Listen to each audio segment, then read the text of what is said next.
हाँ तो प्यारे बच्चों नमस्कार। कैसे हैं आप लोग? उम्मीद करते हैं कि आप लोग एकदम अच्छे से होंगे और बहुत अच्छे तरीके से मन लगा करके पढ़ाई भी कर रहे होंगे।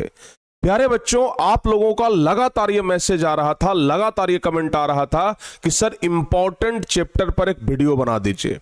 सर क्योंकि अब समय कम बचा है, ऐसे में आप हमें यह बता दीजिए कि हम कम पढ़ करके ज्यादा नंबर कैसे ला सकते हैं, या फिर वो चैप्टर का नाम बता दीजिए जिस चैप्टर से सबसे ज्यादा क्वेश्चन पूछा जाता है। एक बात बताएं आपको, हम हर एक सब्जेक्ट में 2 चैप्टर या 3 चैप्टर ऐसा है कि अगर आप उस 3 चैप्टर को ही पढ़ लेते हैं ना तो फिर आप पूरा नंबर ला सकते हैं। जैसे इतिहास में 8 चैप्टर है, आपको 8 चैप्टर पढ़ने का जरूरत भी नहीं पड़ेगा। अगर आप अच्छे से 3 चैप्टर पढ़ लेते हैं, आपका इतिहास में पूरा क्वेश्चन बन जाएगा। फिजिक्स में 5-6 चैप्टर है ना, आप 2 से 3 चैप्टर पढ़ लीजिए, पूरा एकदम क्वेश्चन आप बना करके आएंगे।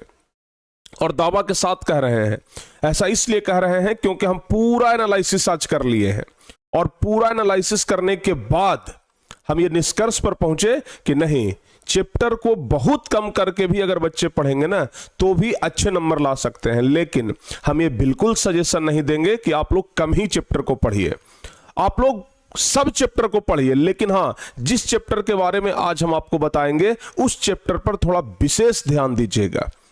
आपसे बार बार हम यही कहेंगे कि बिल्कुल भी बाकी चैप्टरों को मत छोड़िएगा, ठीक है ना, क्योंकि रिस्क लेना नहीं है। क्योंकि हम जो बता रहे हैं हम अपने अनुसार से बता रहे हैं, ठीक है ना। ऐसा नहीं है कि बाकी सब चैप्टर से क्वेश्चन नहीं पूछे जाते हैं, सभी चैप्टर से क्वेश्चन पूछे जाते हैं, किसी चैप्टर से कम, किसी चैप्टर से ज्यादा। लेकिन हां, आज हम आपको सिर्फ वो चैप्टर के बारे में बताएंगे जिससे सबसे ज्यादा क्वेश्चन पूछा जाता है।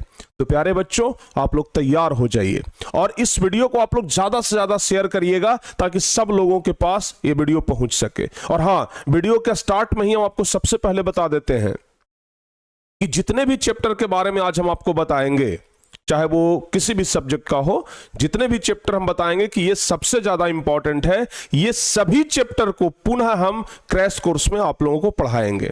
यानी कि इन सब चैप्टर पर ही हम विशेष ध्यान देकर के क्रैश कोर्स में चलेंगे। इसलिए जो बच्चे क्रैश कोर्स में हमारे साथ अगर जुड़ते हैं तो उनको इन सब चैप्टरों के बारे में जानने का एक अच्छा अनुभव मिलेगा और इन सब चैप्टर को अच्छे तरीके से वो जान पाएंगे। चलिए, हम यहां पर लिखे हैं कि बस इस चैप्टर को पढ़ लो क्योंकि ये ऑल इंपॉर्टेंट चैप्टर है, टॉपर बनने से कोई नहीं रोक पाएगा। क्योंकि जितने भी चैप्टर के बारे में हम आपको आज बताने वाले हैं ये सब काफी महत्वपूर्ण चैप्टर है। चलिए बिना समय गवाए हम स्टार्ट करते हैं। सबसे पहले हम भौतिक विज्ञान यानी कि पहले हम साइंस की बात कर लेते हैं। सबसे पहले ना हम साइंस की बात करते हैं। साइंस में 3 सब्जेक्ट आता है, फिजिक्स, केमिस्ट्री और बायोलॉजी। तो हम सबसे पहले फिजिक्स के बारे में बताते हैं, फिर हम आपको केमिस्ट्री के बारे में बताएंगे और तब उसके बाद हम आपको बायोलॉजी के बारे में बताएंगे। तो चलिए सबसे पहले ना हम फिजिक्स के बारे में आपको बताते हैं। देखिए, फिजिक्स का कुछ बात ऐसा है कि फिजिक्स में बहुत सारे चैप्टर हैं। पहला चैप्टर है प्रकाश वाला चैप्टर, प्रकाश का प्रवर्तन। दूसरा चैप्टर है प्रकाश का अपवर्तन। तो आप दोनों चैप्टरों को तो जरूर पढ़िएगा। तीसरा चैप्टर है मानव नेत्र, चौथा है विद्युत धारा, पांचवा है विद्युत धारा का चुंबकीय प्रभाव, छठा चैप्टर है ऊर्जा के स्रोत। आपको हम ना ये 6 चैप्टर में से 3 चैप्टर बताएंगे, और अगर आप इस 3 चैप्टर को पढ़ लेते हैं, अगर आप इस 3 चैप्टर को पढ़ लेते हैं तो 32 से 33 नंबर का सवाल आपसे बन जाएगा, और फिजिक्स उससे ज्यादा पूछता भी नहीं है, तो हम लोग आराम से पूरा नंबर ला सकते हैं। सबसे पहला नंबर चैप्टर, ध्यान रखिएगा, सबसे पहला नंबर चैप्टर जो हमारा लाइट वाला चैप्टर है, जो प्रकाश वाला चैप्टर है, इसको तो आप लोग जरूर पढ़िएगा। अब प्रकाश में अपवर्तन भी और प्रवर्तन भी, ठीक है ना। तो पहला नंबर चैप्टर है प्रकाश का अपवर्तन और प्रकाश का प्रवर्तन। यहां से 12 से 13 नंबर का सवाल पूछा जाता है। यहां से 12 से 13 नंबर का सवाल पूछा जाता है। तो यह आपके लिए काफी महत्वपूर्ण चैप्टर है। चाहे आप किसी चैप्टर को पढ़ें ना पढ़ें, लेकिन इस चैप्टर को जरूर पढ़ लीजिएगा। अच्छा, उसके बाद सर कौन सा चैप्टर? उसके बाद आता है तीसरा नंबर चैप्टर हमारा, विद्युत धारा। विद्युत धारा, ठीक है ना। ऐसे अगर प्रकाश के अपवर्तन और प्रवर्तन को अगर अलग अलग करेंगे तो ये चौथा नंबर चैप्टर हो जाएगा, लेकिन अगर दोनों को हम एक साथ कर दिए तो ये तीसरा नंबर चैप्टर में आएगा। विद्युत धारा जो चैप्टर है ना, वो फिजिक्स के लिहाज से काफी इंपॉर्टेंट चैप्टर है, और यहां से परीक्षा में 10 मार्क्स का क्वेश्चन पूछा जाता है। 10 मार्क्स का क्वेश्चन पूछा जाता है। ऑब्जेक्टिव सब्जेक्टिव मिला करके हम बात कर रहे हैं, तो ये चैप्टर काफी महत्वपूर्ण है। और एक सबसे लास्ट वाला चैप्टर प्यारे बच्चे, जिसको हम कहते हैं ना छठा नंबर चैप्टर या 5वां नंबर चैप्टर हम लोग कह सकते हैं, अगर इसको हम तीसरा माने हैं तो ये 5वां नंबर चैप्टर हो जाएगा, ऊर्जा के स्रोत। छोटा तो चैप्टर है लेकिन काफी इंपॉर्टेंट चैप्टर है, ठीक है ना। ये छोटा चैप्टर है लेकिन काफी इंपॉर्टेंट चैप्टर है, क्योंकि इस छोटे से चैप्टर से 10 नंबर का सवाल पूछा जाता है, ठीक है ना। 10 नंबर का सवाल पूछा जाता है। तो भाई फिजिक्स में ना आपको सिर्फ ये 3 चैप्टर पढ़ना है। फिजिक्स में बस ये 3 चैप्टर पढ़ना है। अगर ये 3 पढ़ करके जाते हैं तो 10, 20 और 30 से 3 33, यानी कि 30 से 33 नंबर का क्वेश्चन तो आप बना करके आएंगे। और फिजिक्स में अगर इतना बना लिए तो पर्याप्त है, ठीक है ना। यानी कि आप देख रहे हैं, हालांकि ऐसा नहीं है कि मानव नेत्र से क्वेश्चन नहीं पूछा जाता है, उससे भी पूछा जाता है, चुंबकीय प्रभाव से भी क्वेश्चन पूछा जाता है। तो इसलिए हम फिर से एक बार कहेंगे कि उन सब चैप्टरों को भी नहीं छोड़ना है, ठीक है ना। उन सब चैप्टरों को भी नहीं छोड़ना है, समझ में आ रहा है ना। उन सब चैप्टरों को भी नहीं छोड़ना है, उन सब चैप्टरों को भी पढ़ना है, समझ में आ रहा है ना। उन सब चैप्टरों को भी जरूर पढ़ना है, और लेकिन इस सब चैप्टर पर विशेष ध्यान देनी है, ठीक है। चलिए अब आ जाते हैं हम केमिस्ट्री में। केमिस्ट्री जो कि बच्चों के लिए एक सबसे कठिन सब्जेक्ट लगता है, लेकिन हाँ इस सब्जेक्ट में भी हम आपको सिर्फ 3 चैप्टर बताएंगे। और अगर ये 3 चैप्टर को आप अच्छे तरीके से पढ़ लेते हैं तो फिर समझिए कि आपका केमिस्ट्री में भी बेड़ा पार हो जाएगा। लेकिन पढ़ना सभी चैप्टर को है। सबसे पहले दूसरा नंबर चैप्टर, अम्ल, भस्म और लवण। अम्ल, भस्म एवं लवण, ये वाला चैप्टर काफी महत्वपूर्ण चैप्टर है, काफी महत्वपूर्ण। और सबसे ज्यादा क्वेश्चन इसी चैप्टर से पूछा जाता है। आपको एक एनालिसिस बताते हैं कि 15 से 17 नंबर का 15 से 17 नंबर का सवाल आपसे पूछा जाएगा इस चैप्टर से, ऑब्जेक्टिव सब्जेक्टिव मिलाकर के।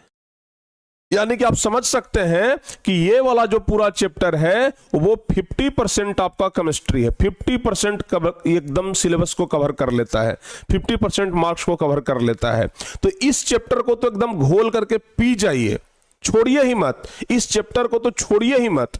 और उसके बाद तीसरा नंबर चैप्टर आता है मेटल और नॉन मेटल, यानी कि धातु और अधातु, ठीक है ना। धातु और अधातु, ये वाला चैप्टर भी आपके लिए काफी महत्वपूर्ण चैप्टर है। पता है इस चैप्टर से कितना नंबर का सवाल पूछते हैं? लगभग 12 से 15 नंबर का, 12 से 15 नंबर। अगर हम इस तरीके से बोल सकते हैं कि केमिस्ट्री में सिर्फ ये 2 चैप्टर आप पढ़ करके जाते हैं ना, केमिस्ट्री में पूरा क्वेश्चन बना करके आइएगा, पूरा नंबर का क्वेश्चन बना करके आइएगा। मतलब केमिस्ट्री में पूरा नंबर आपको आ सकता है सिर्फ ये 2 चैप्टर के बदौलत। तो भाई ये 2 चैप्टर को आप बिल्कुल मत छोड़िएगा। बाकी चैप्टर अगर थोड़ा बहुत छूट जाए, लेकिन ये 2 चैप्टर बिल्कुल भी नहीं छूटना चाहिए। लेकिन हाँ, पूरे केमिस्ट्री में जो सबसे हार्ड चैप्टर आप लोगों को लगता है वो है कार्बन वाला चैप्टर, ठीक है ना। सबसे हार्ड आपको लगता है कार्बन एवं इसके यौगिक, कार्बन एवं इसके यौगिक, ये वाला चैप्टर आपको सबसे हार्ड लगता है ना। इस चैप्टर से 8 नंबर का सवाल पूछा जाता है। तो अगर आप लोग सहमत हैं तो इस चैप्टर को भी जरूर तैयार करके जाइएगा। अगर आप लोग सहमत हैं तो इस चैप्टर को भी जरूर तैयार करके जाइएगा।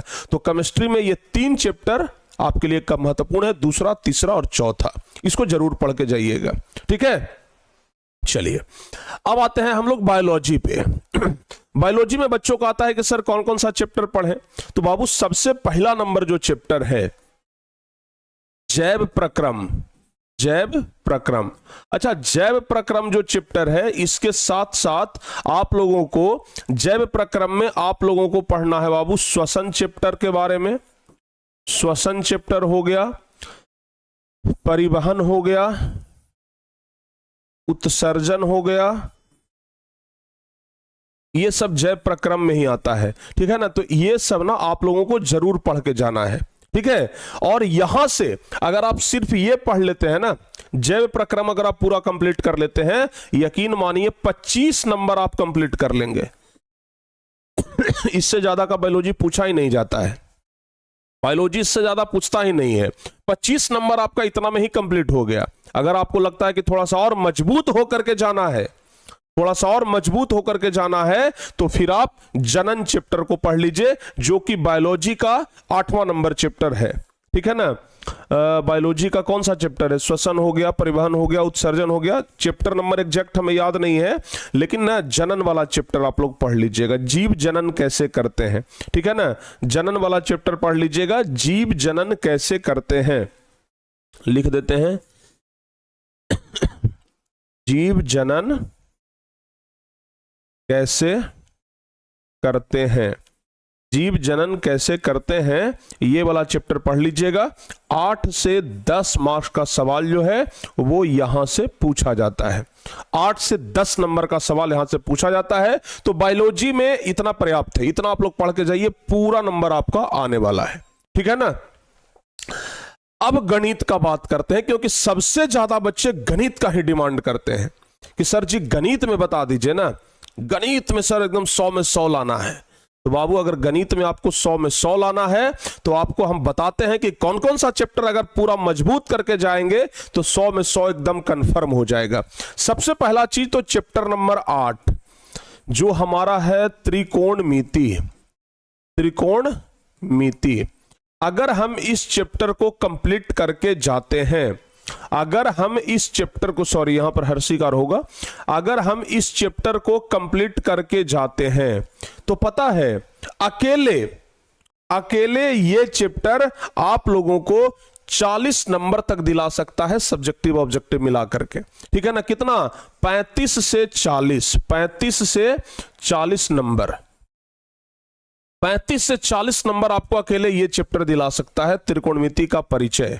ठीक है ना, तो भाई त्रिकोणमिति का परिचय बहुत इंपॉर्टेंट है। उसके बाद चैप्टर है बाबू द्विघात समीकरण, उसके बाद चैप्टर है द्विघात समीकरण। इस चैप्टर को भी पूरा एकदम अच्छे तरीके से कंप्लीट करके जाइएगा, एकदम बेहतर तरीके से कंप्लीट करके जाइएगा। ये 4था नंबर हमारा चैप्टर है द्विघात समीकरण। और अगर इस चैप्टर को कंप्लीट करते हैं ना, 21 से 22 नंबर का सवाल जो है आप बना करके आएंगे। ठीक है, 21 से 22 का सवाल आप लोग बना करके आएंगे। उसके बाद निर्देशांक ज्यामिति, निर्देशांक ज्यामिति, निर्देशांक ज्यामिति। अगर आप निर्देशांक ज्यामिति को अच्छे तरीके से कंप्लीट कर लिए हैं चैप्टर नंबर 7 को, अगर आप चैप्टर नंबर 7 को निर्देशांक ज्यामिति को अच्छे तरीके से कंप्लीट कर लिए हैं, तो लगभग 17 नंबर तक का सवाल आप लोग बना करके आ सकते हैं, यानी कि 17 नंबर का पूछा जाता है। ठीक है, उसके बाद 5वां नंबर चैप्टर है अर्थमेटिक प्रोग्रेशन एपी। यहां से लगभग बाबू 13 से 15 नंबर का सवाल पूछा जाएगा, 13 से 15 नंबर का सवाल यहां से पूछा जाएगा।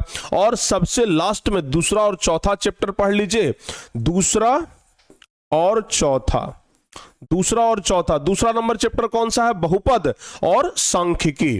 ठीक है ना, बहुपद और सांख्यिकी, सांख्यिकी, सांख्यिकी चैप्टर अगर पढ़ लेते हैं तो यहां से ना लगभग 14-15 नंबर का सवाल यहां से भी पूछा जाता है। ठीक है ना, आप मिला करके क्वेश्चन बैंक से देख लीजिएगा, एकदम पूरा एग्जैक्ट हम आपको डेटा बता रहे हैं। तो 1, 2, 3, 4, 5 यानी 5-6 चैप्टर पढ़ना है। 15 चैप्टर में से हम 5 चैप्टर ला करके दे दिया आपको। अगर सोच लो, अगर इतना पढ़ के जाइएगा, मैथ में आप 100 में 100 ला सकते हैं, मैथ में 100 आउट ऑफ 100 आप ला सकते हैं, इसमें कोई डाउट ही नहीं है। ठीक है ना, तो आप लोग इतना करके जाइए, एकदम पूरा का पूरा लेकर के आइएगा। ठीक है, तो इतना त्रिकोणमिति, द्विघात समीकरण, निर्देशांक ज्यामिति, एपी, बहुपद और सांख्यिकी, बस ये चैप्टर एकदम 100% कंप्लीट होना चाहिए। ठीक है, तो मैथ से भी आपका डर समाप्त हो जाएगा। और ये सभी चैप्टर को हम विशेष रूप से क्रैश कोर्स में आपको बताने वाले हैं। ठीक है ना, एकदम एक एक क्वेश्चन बढ़िया से कि किस तरीके से इस चैप्टर को अच्छे तरीके से कमांड करें, तो एक एक चीज ना हम आपको एकदम विस्तार से बताएंगे। अब चलते हैं सोशल साइंस में, इतिहास। इतिहास में हम आपको सिर्फ 2 चैप्टर बताते हैं। इतिहास में सिर्फ 2 चैप्टर। एक तो चौथा चैप्टर है जो कि सबसे महत्वपूर्ण चैप्टर है, भारत में राष्ट्रवाद। भारत में राष्ट्रवाद। अगर आप सिर्फ इस चैप्टर को पढ़ते हैं, सिर्फ इस चैप्टर को, तो भाई 15 नंबर का सवाल तो आपसे बन जाएगा। 15 नंबर का सवाल तो आपसे छूटने वाला नहीं है, एकदम 100% गारंटी। ठीक है ना। अच्छा, उसके बाद दूसरा नंबर चैप्टर समाजवाद एवं साम्यवाद। समाजवाद एवं साम्यवाद। समाजवाद एवं साम्यवाद, इस चैप्टर को पढ़ के जाइए, 7 से 10 नंबर का सवाल जरूर आ जाएगा। 7 से 10 नंबर का सवाल आपका रखा हुआ है। ठीक है ना। तो भाई ये 2 चैप्टर ही आपको दिला सकता है लगभग 25 नंबर, और उतना का तो इतिहास पूछता ही है, उससे ज्यादा का तो इतिहास भी नहीं पूछता है। लेकिन हां, अगर आपको ध्यान देना हो तो चैप्टर, ध्यान से सुन लीजिए बाबू, आप लोगों को अगर ध्यान देना हो तो चैप्टर नंबर 6 और चैप्टर 8, ये दोनों चैप्टर पर सबसे कम ध्यान देना है। हम क्या बोल रहे हैं? सबसे कम ध्यान, सबसे कम ध्यान देना है। जानकारी के पर्पस से आप पूरा पढ़ लीजिए, जानकारी के पर्पस से आप सब चैप्टर को पढ़िए, लेकिन नंबर के पर्पस से कम ध्यान देना है। ठीक है ना। लेकिन जानकारी तो होना चाहिए ना, तो जानकारी के पर्पस से हम लोग पूरा पढ़ेंगे, नंबर के पर्पस से इस पर पढ़ने के बाद कम ध्यान देंगे एग्जाम के टाइम में। ठीक है ना। एग्जाम के टाइम में इस 2 चैप्टर पर विशेष ध्यान देनी है। ठीक है, तो ही आपका नंबर जो है वो बेहतर जाएगा। ठीक है, चलिए अब भूगोल का बात करते हैं। बच्चों को लगता है कि पहाड़ जैसा सिलेबस और कैसे खत्म होगा। भाई हम आपको कहते हैं ना कि आप संसाधन चैप्टर को खत्म करिए सिर्फ। ठीक है, आप सिर्फ संसाधन चैप्टर को खत्म कर लीजिए। संसाधन में जल संसाधन, प्राकृतिक संसाधन, मृदा संसाधन, जो भी संसाधन आता है ना, अगर आप संसाधन चैप्टर को खत्म करते हैं, 20 नंबर आपके जेब में आ जाएगा। 20 नंबर आपका कंफर्म हो जाएगा, 20 नंबर का आप रजिस्ट्री करवा लीजिएगा। ठीक है ना। और उसके बाद अगर आपको थोड़ा बहुत और संशय है तो दूसरा जो एग्रीकल्चर चैप्टर है, यानी कि जो कृषि चैप्टर है, यहां से 8 से 10 नंबर के सवाल पूछे जाते हैं। तो इस चैप्टर पर आपका पूरा पकड़ होना चाहिए, यहां पर ना आपका पूरा पकड़ होना चाहिए। तो आपको 8 से 10 नंबर कंफर्म करके जाना है। कितना?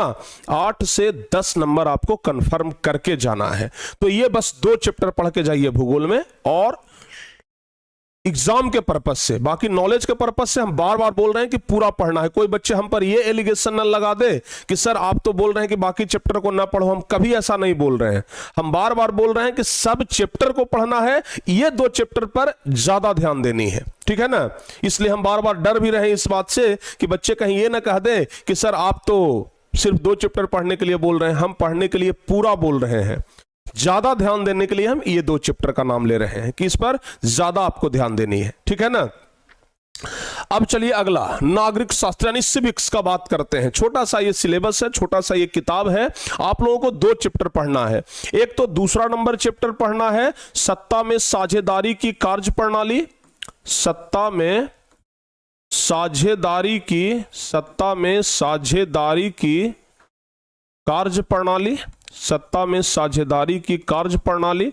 ये चैप्टर आपको पूरा कंप्लीट करना है। ये चैप्टर अगर आप कंप्लीट कर लेते हैं तो लगभग 13 नंबर आपका कंफर्म होगा। कितना? 13 नंबर। 13 नंबर आपका कंफर्म होने वाला है सिर्फ दूसरा नंबर चैप्टर से।